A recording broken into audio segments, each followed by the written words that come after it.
ఎవరిలోని? నీలో క్రీస్తు పుట్టినప్పుడు.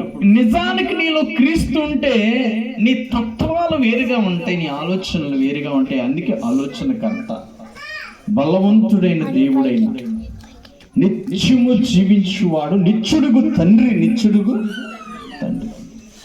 ఆయన భుజముల మీద ఏముంటదంట? రాజ్యభారం ఉంటది. క్రీస్తు నీలో పుడితే నీకు ఇంటి బరువు బాధ్యతలు అనేవి పెరుగుతూ ఉంటాయి. దేవునికి స్తోత్రం, హల్లెలూయా. నీలో క్రీస్తు పుట్టాలి, క్రీస్తు పుట్టుక నీలో జరగాలి. అదో ప్రక్రియ, క్రమం నీలో జరగాలి. దేవుని ప్రియ బిడ్డ, నీ హృదయంలో క్రీస్తు ఉన్నప్పుడు నీ విలువని పెంచుతాడే గాని దాన్ని తగ్గించడు. దేవుని నామానికి మహిమ కలుగును గాక. ఈరోజు నా విలువ పెరగాలి అని అంటే క్రీస్తు కావాలి. చాలా మంది క్రీస్తు ప్రభువుని ఎందుకు నమ్ముకుంటున్నారా అని ఆలోచిస్తే ఒక క్రీస్తు దగ్గరే విలువ వస్తుందంట మనిషికి. ఒక యేసు ప్రభువుని నమ్ముకున్న వ్యక్తికే విలువ వస్తుందంట ఈరోజు. అందుకే ప్రపంచంలో నలుమూలల యేసు ప్రభువుని నమ్ముకున్న గ్రామం లేకుండా లేదు. ప్రపంచమే, ఒక దేశం గురించి నేను మాట్లాడట్లేదు. ప్రపంచంలో ప్రతి మూలని, ప్రతి ఒక్క గ్రామంలోని యేసు ప్రభు తెలిసినటువంటి వ్యక్తులు ఉంటారు. ఇంతవరకు తెలియకున్నటువంటి గ్రామాలే లేవు అని మనం చెప్పొచ్చు. అందుకే ఆ క్రీస్తు పుట్టిక చాలా అద్భుతమైనది అని మనం చెప్పుకోవచ్చు. అందుకే యేసు ప్రభు వారు పర్టికులర్గా ఆయన పుట్టిన డేట్ని రాయించుకోలేదు, పర్టికులర్గా ఆయన హైట్ రాయించుకోలేదు, ఆయన వెయిట్ రాయించుకోలేదు. ఆయన దీనుడుగా పుట్టాడు, దీనుడుగా పెరిగాడు, దీనుడుగా జీవించాడు. కానీ అతని బిడ్డల్లో మాత్రం ఉన్నతమైన స్థితిలో ఉండేటట్టు చేశాడు. అతను అనుసరిస్తున్న వారికి విలువనిచ్చాడు, ఆయన విలువ తగ్గించుకున్నాడు. ఆయనే జీసస్ క్రైస్ట్. దేవునికి స్తోత్రం. జీసస్ క్రైస్ట్ ఆయన గొప్పవాడు అని ఎందుకు అంటారంటే, గొప్పవాడురా యేసు ప్రభువు, చాలా గొప్ప దేవుడండి అని ఎందుకు చెప్తారంటే, అతని విలువ తగ్గించుకొని అతని బిడ్డల విలువ పెంచాడు. ఆయన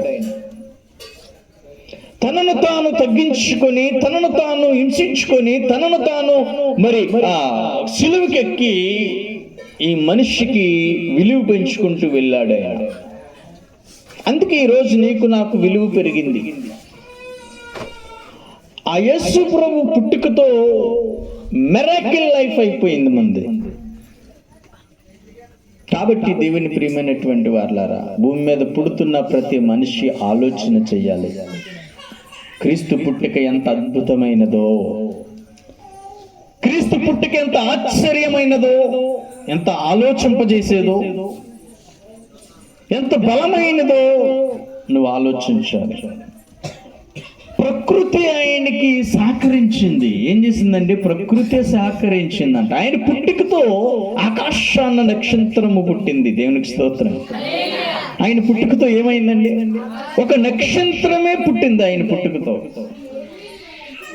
ఒక క్రీస్తు ప్రభు వారు పుట్టంగానే ఆకాశంలో నక్షత్రము పుట్టి దారి చూపిందంట జనాలకి. జ్ఞానులకి ఏం చేసిందండి? అది దారి చూపించింది.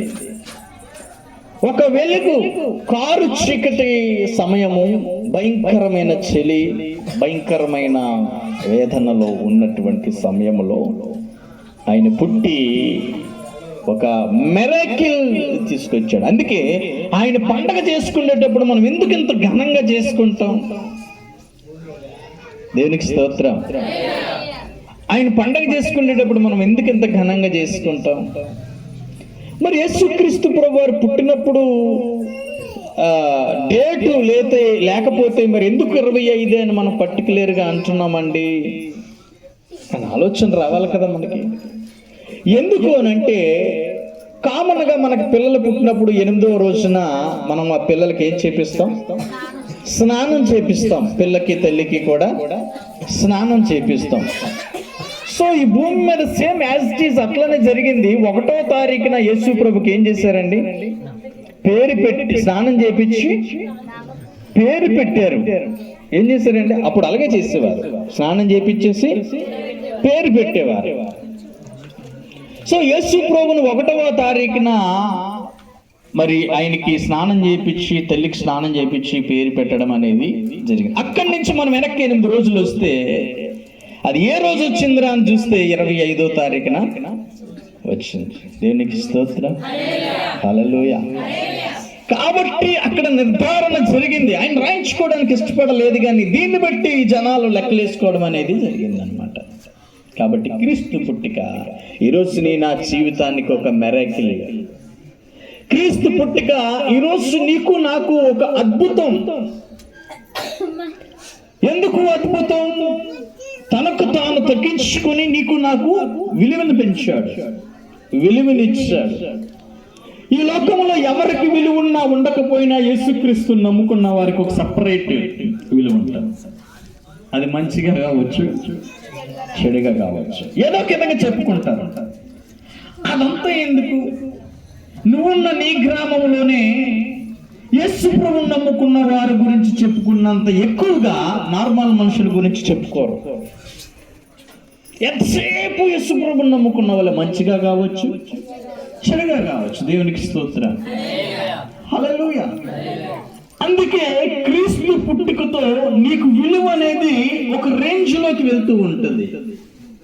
అది క్రీస్తు దగ్గర కావచ్చు, భూలోకం మీదైనా కావచ్చు. దేవుని నామమున మహిమ కలుగును గాక, హల్లెలూయా. దేవుని ప్రియమైనటువంటి వారలారా, యేసు నీ జీవితంలో పుట్టాలి. యేసు ఎక్కడ పుట్టాలి? నీ జీవితంలో పుట్టాలి. అప్పుడే నీ లక్షణాలన్నీ కూడా మార్పు చెందే అవకాశాలు ఎక్కువగా ఉంటాయి. ఈరోజు జాయ్ పుట్టినరోజు సందర్భం బాగుంది. మొట్టమొదట మన క్రిస్మస్ ఆరాధన, యేసుక్రీస్తు పుట్టాడండు అని చెప్పేటువంటి మొట్టమొదటి ఆరాధనలో ఆయన పుట్టాడు. ఇది మరి ఆయన జీవితంలో క్రీస్తు పుట్టాలి. తన కుటుంబము అట్లా అప్పు చెప్పాలి.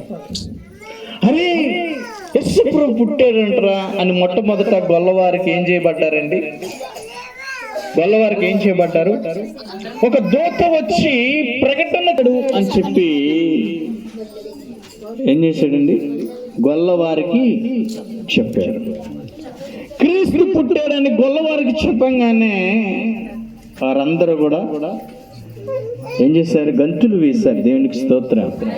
పరుగులు తీశారు, గంతులు వేశారు, స్తుతించారు. దేవుని నామమున మహిమ కలుగును గాక. బిడ్డ, ఈరోజు నువ్వు చాలా అదృష్టవంతుడివి. నీ గ్రామంలో క్రీస్తు పుట్టిక గురించి తెలియచేయబడుతుందంటే నువ్వు చాలా అదృష్టవంతుడివి.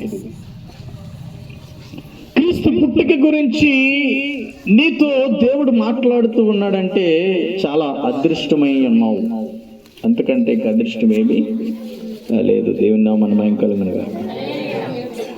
నీకు ఈరోజు అర్థం కాదు ఎంత గొప్ప దేవుణ్ణి నువ్వు నమ్ముకున్నావో, ఎంత గొప్ప విషయం మీద నువ్వు ప్రయాణం చేస్తున్నావు. ఈరోజు నీకు అర్థం కాదు. ఒక రోజు వస్తుంది, ఆ రోజు అబ్బా ఇలాంటి ఆయన నేను నమ్ముకున్నాను అని నీకు అనిపిస్తూ ఉంటది. మొదట మేము కాలేజీలో జాయిన్ అయ్యేటప్పుడు మాకు అంత అర్థం కాలేదు. వెళ్ళాం, కాలేజ్ జాయిన్ అయ్యాం. ఆ పీజీ కాలేజీలో జాయిన్ అయినప్పుడు చదువుతున్నప్పుడు నాకు అర్థం కాలేదు. ఒక రోజు వచ్చింది, రాను ఒక రోజు వచ్చింది. ఎంత గొప్ప కాలేజీలో నేను పీజీ చేశాను అన్నది నాకు ఆ రోజు అర్థమైంది. ఓహో, ఇలాంటి కాలేజీలో, ఇంత గొప్ప కాలేజీలో నేను జాయిన్ అయ్యాను అని అనిపించింది. యేసుక్రీస్తు ప్రభుని నమ్ముకున్నందుకు నువ్వు ఎప్పుడు సిగ్గుపడకు, ఎప్పుడు ఇబ్బంది పడకు. యేసుక్రీస్తు ప్రభుని నమ్ముకోవడం గొప్ప విషయం. ఈ రోజు నువ్వు ఏ హాస్పిటల్లో చూసినా, ఏ కళాశాలలో చూసినా, ఏ పాఠశాలలో చూసినా, ఏ సంస్థల్లో చూసినా పెద్ద పెద్ద పొజిషన్ లో ఉన్న వారు యేసుక్రీస్తుని అంగీకరించి ఉంటారు. ఎందుకంటే వారికి మొత్తం తెలుసు. యేసుక్రీస్తుతో ప్రయాణము చేస్తే ఆ లైఫ్ వేరుగా ఉంటది, అది మోక్షానికి చేర్చిద్ది. అంత గొప్ప దేవుణ్ణి నమ్ముకున్నాను అని చెప్పేసి మనకు తెలియచేయబడుతుంది. ఈ రోజు భూమి మీదకి వైద్యము, విద్య వచ్చిందంటే యేసుక్రీస్తుని నమ్ముకున్న వారిని బట్టే. ఈ రోజు ఈ కరెంట్ వచ్చిందంటే, ఈ వెలుగు వచ్చిందంటే యేసుక్రీస్తుని నమ్ముకున్న వారిని బట్టి. ఈ రోజు నువ్వు వాడుతున్న కారు, సెల్ ఫోన్, నువ్వు వాడుతున్న ప్రతి వస్తువు, నీ ఇంట్లో వస్తువులు, బయట వస్తువులు, ఇవన్నీ కూడా యేసుక్రీస్తు ప్రభుని నమ్ముకున్న వారు మాత్రమే తయారు చేస్తారు. నువ్వు నమ్మునా నమ్మకపోయినది సత్యం, దీన్ని నువ్వు మార్చలేవు. ఆ సైంటిస్ట్ ని కూడా నువ్వు మార్చలేవు. ఆ సైంటిస్ట్ ని మార్చడం నీ తరం కాదు. వాడుతున్న ప్రతి యాప్ కూడా యేసుక్రీస్తు ప్రభుని నమ్ముకున్న వాళ్ళే తయారు చేశారు. నీ వాహనం సైకిల్ దగ్గర నుంచి, బైకుల దగ్గర నుంచి, ఆటోల దగ్గర నుంచి, బస్సుల దగ్గర నుంచి, కార్ల దగ్గర, ప్రతిదీ కూడా యేసుక్రీస్తు ప్రభు అని నమ్ముకున్న వారు. మరి ఈనాటి మొన్నటి వచ్చిన వాడైతే ఎన్ని తయారు చేసిన వారు ఎట్లా వచ్చారు అని ఆలోచించాలి కదా. ఒకసారి మనం యోచన చేయాలి, క్రీస్తు నీలో పుట్టాడా లేదా అని నువ్వు ఆలోచిస్తే, నువ్వు క్రీస్తు బయట ఉన్నప్పుడు నీకేం అర్థం కాదు. దూరం నుంచి యేసు ప్రభు అంత అర్థం కాడు. యేసు ప్రభు దగ్గరికి వచ్చాకే ఆయన అర్థం అవుతాడు. అరే వీళ్ళు ఎందుకురా ఇంతలా భక్తి చేస్తున్నారు, వీళ్ళు ఎందుకురా ఇంతలా ఇది చేస్తున్నారు అంటే ఆయన అర్థమయ్యాడు వాళ్ళకి. అర్థం కాలేడు, ఎప్పుడు అర్థం కాదు. దూరం నుంచి చూస్తే ఏది అర్థం కాదు. దూరం నుంచి చూస్తే ఏదైనా అర్థమవుతుందా అంటే అర్థం కాదు. నీకు క్లాస్ అర్థం కావాలంటే కళాశాలలో కూర్చోవాలి. ఒక టాపిక్ పర్టికులర్